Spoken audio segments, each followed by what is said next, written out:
Jim was a wonderful disruptor. He arrived in the midst of the most arrogant days of the Washington Consensus.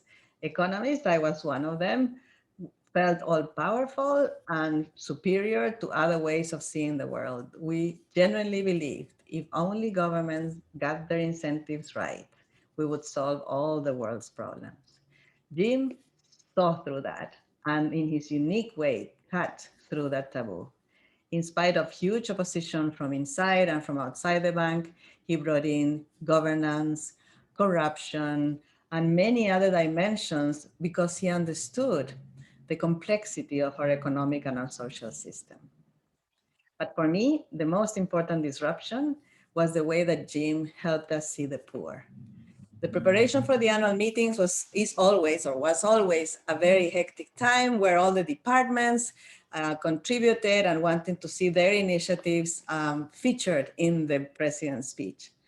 Jim was getting increasingly impatient. It was 1999, the thresholds of the new millennium, and he was not getting what he wanted until he found the voices of the poor.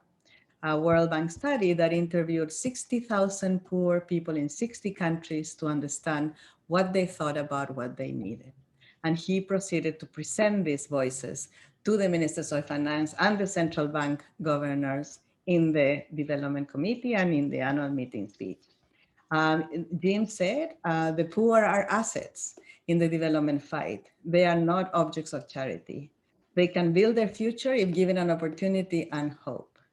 The poor want for us to invest in the organizations that they own. They want NGOs and they want governments to be accountable to them. Now that I have left the bank and work with organizations that are owned by the poor, I realize what an ambitious vision that was and how difficult it was to achieve it. Jim was a visionary, and he was also a bold disruptor. He pushed us to get out of our comfort zone, and with that, he made the bank far more relevant than it was when he arrived. Thank you.